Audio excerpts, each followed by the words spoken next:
Oh, dart throws. Well, I've been playing fantasy football for a long time. Just to let y'all know, it's kind of my escape. I'm in 5 leagues this year. I was in 6 last year. Wife made me cut back. But I am in a pretty hard spot in a few of my leagues because of bye weeks. In one league, I'm still trying to work out right now. On bye this week, I literally have Sony Michel, Zach Ertz, Alshon Jeffrey, DJ Shark, and Westbrook. Right, so I got both the Jags receivers. So kind of hit all the buys, right? Mm-hmm. So I'm looking pretty deep. But a couple of the deeps that I'm looking at, when you look at them, and there's some real positive things. And I'll talk about Randall Cobb just for a little bit, just because the Vikings are kind of weird in that they're top 10 against fantasy quarterbacks, but they're actually like bottom 10, or I think maybe they're 11th against fantasy wide receivers. And when you go look at their games, they give up a pretty good amount of catches and yards. Like their defense really keeps everything in front of them.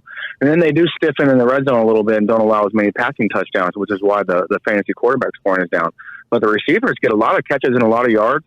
And I believe there's something like bottom 7 in the league against slot receivers. And so Randall Cobb can really slide in there and fit in well. And, when you're looking for a guy with all these bye weeks and you have people out, sometimes if you're going to write down, okay, you put in this guy, he's going to get you 9 or 10 points, and let's say there's a 15% chance of a touchdown and he pops, I think Randall Cobb fits that mold. Another guy to be looking at real seriously is Ted Ginn. The Saints are playing the Falcons, and the Falcons don't have people who play pass defense. I think you could probably go to some local high schools and possibly find some pass defense that might rival what the Falcons are putting out. They're at home in New Orleans, fast track. Drew Brees' first kind of real game back from recovering, from that injury. He knocked the rust off. They had a bye week. I think Ted Ginn's a really nice little play there. And also because with even Alvin Kamara coming back from injury, I just don't see this as like a 20-touch Alvin Kamara game, or if he even gets those 15 touch. I see them using him, let him knock the rust off. Breeze distributes the ball a little bit to the wide receivers. They probably lean on Murray a little bit.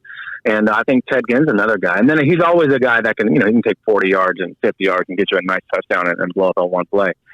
A couple other guys that I've noticed are out there on the waiver wire in a lot of leagues, strangely enough, are both Colts tight ends.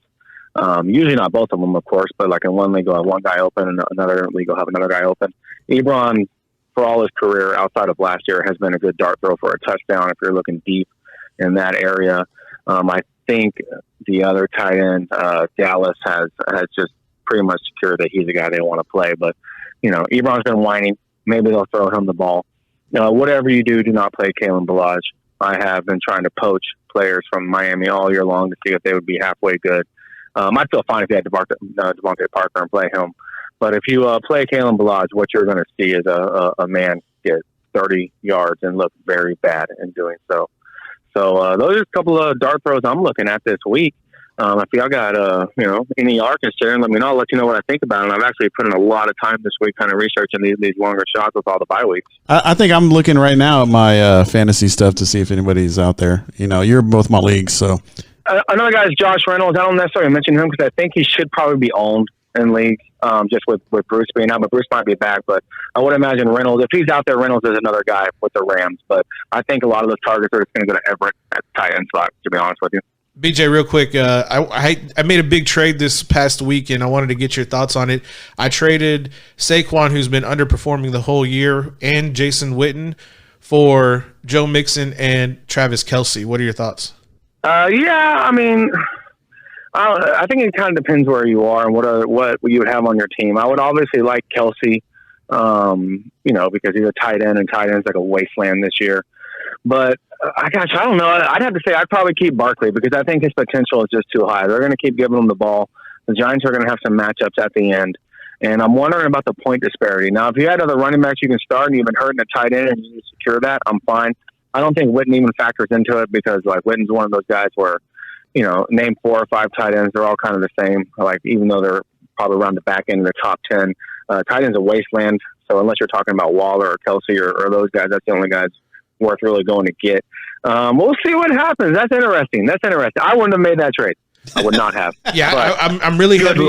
I'm really heavy at running back right now. So Mac and Todd Gurley are the guys that are kind of keeping up. My biggest hole was tight end, and I've had nothing but large injuries the whole year. So that's kind of why I made the pull on the trigger there to pick up Kelsey, because I went from averaging about 120 points per game to now over 131. So that was kind of the biggest jump I wanted to make me back into contention.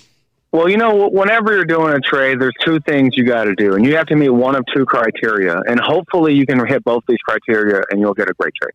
You want to go after the guy who doesn't really pay that much attention, right? And or the guy that's just kind of dumb, right?